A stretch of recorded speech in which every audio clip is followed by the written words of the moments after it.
உலகின் புகழ்பெற்ற தலைசிறந்த 25 நிறுவனங்கள் கூட நான் சந்திப்பை நடத்தியிருக்கிறேன். இதில் 18 நிறுவனங்கள், ஃபார்ச்சூன் 500 நிறுவனங்கள்.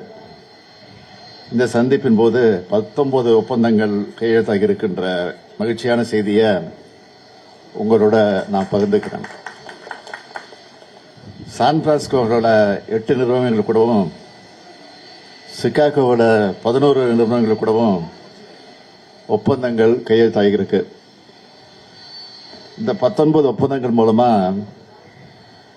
7618 கோடி ரூபாய் முதலீடு தமிழ்நாட்டுக்கு வந்திருக்கு. இதன் மூலம் 11,516 பேருக்கு புதிய வேலைவாய்ப்புகள் உருவாக்கப்பட்டிருக்கு.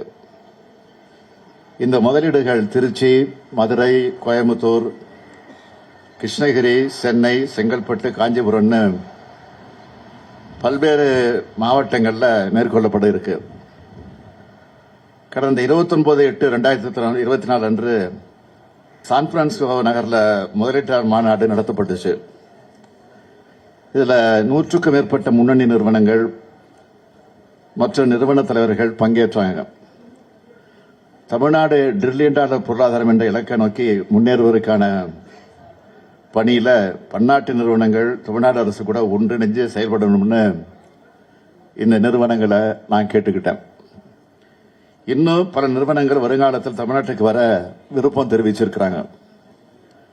இதுக்கெல்லாம் மகுடமைச்ச மாதிரி தமிழ்நாட்டில் 30 ஆண்டு காலமாக செயல்பட்டு தவிர்க்க இயலாத காரணத்தினால சில சூழ்நிலைகளால் உற்பத்தியை நிறுத்தின ஃபோர்டு நிறுவனம் எங்க வேண்டுகோளை ஏற்று சென்னை மறைமலைநகரில் இருக்கக்கூடிய தொழிற்சாலையில் மீண்டும் உற்பத்தியை துவக்க முன்வந்திருக்கு.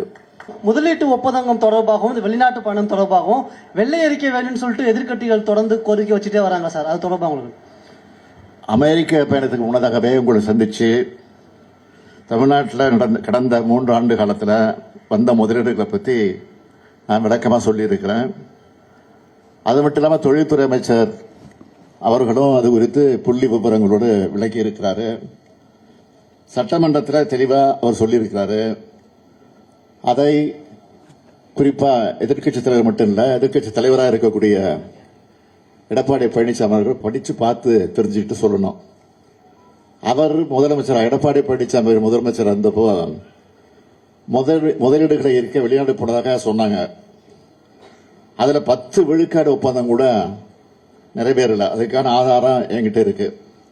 அதை சொன்னா உள்ளபடியே இது அவருக்கு பெரிய அவமானமா இருக்கும். அதனால தவிர்த்துறேன்.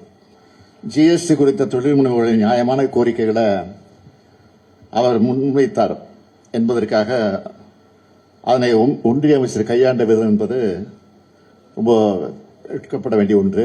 அதை மக்கள் பார்த்துக்கிட்டு இருக்காங்க. புதிய கல்விக் கொள்கை ஏற்றுக்கொள்வது குறித்து தொடர்பாக ஏற்கனவே சம்பந்தப்பட்ட அமைச்சர்களும் அதிகாரிகளும் இப்போ சந்திச்சிருந்திருக்கிறாங்க.